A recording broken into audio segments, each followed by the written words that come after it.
Okay, we're back. So, we're going to review newest release ng Get Ready With Me Cosmetics, which is your cushion tints. Ayan, cushion tints, tsaka ang kanilang life-proof fixing spray. So, ito yung shades niya ng cushion tint nila. Parang naamoy ko yung minty sensation. Total Eclipse, Spring Granite, Peach Blossom, Salted Caramel, Rose Quartz, Black Forest, Midnight Mauve, Mint, Jutep. Parang Jutep, parang naririnig ko Jutatep.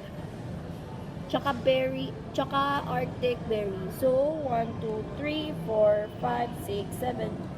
So, 3, 6, 9 shades ng kanilang cushion tints. Okay. First shade, this is Total Eclipse. Guys, tinted siya.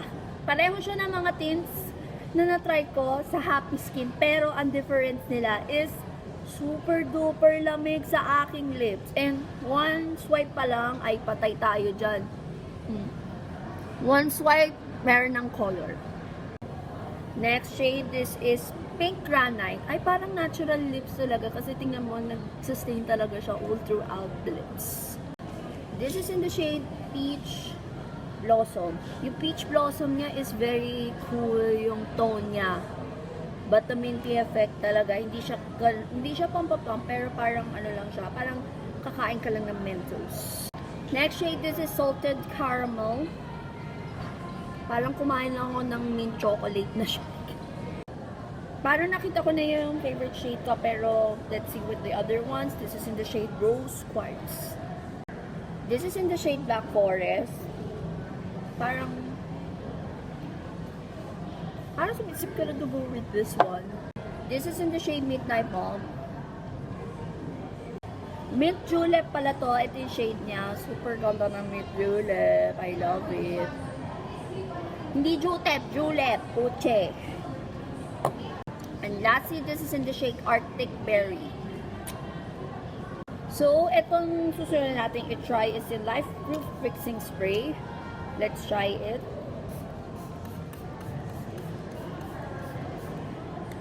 Kung ang makeup ko ay maglalast long with this one, I like the fine spray. Kasi fan ako ng mga setting spray ng Get Ready With Me Cosmetics. Ito yung pinaka-ultra matte version nila. And this setting spray is perfect for pakak. Yung mga pangmalakasang makeup look na kailangan matagal for the events. This is perfect setting spray for events. So, final review sa cushion tints. May nagustuhan ako mga shades. Let's go with the formulation. After nagsustain siya all throughout, tsaka, very cooling sa lips. Guys, yung lips ko parang kumain ako ng mint candy with this one. Okay, I'll say my top shades. Okay, I'll say my top shades kasi may mga favorites ako dito na maganda talaga. 4 shades ang favorite ko dito. Number 4 is Salted Caramel. Then, ties sila sa second place, Peach, Rose Quartz, and Peach Blossom. And my favorite shade, yung pinakaunang shade na swatch ko, si Total Eclipse. I super duper love the shade range with this one. Yung formula nito, perfect siya for summer kasi pang matagalan sa lips. Uso ngayon yung different version ng tints. And this one, if pang matagalang events, this is perfect na ultra matte setting life fixing spray talaga na magagamit nyo all throughout. So that's my review for Get Ready With Me Cosmetics Summer Collection, yung cushion tints nila and their fixing spray. Yun lang, finish na.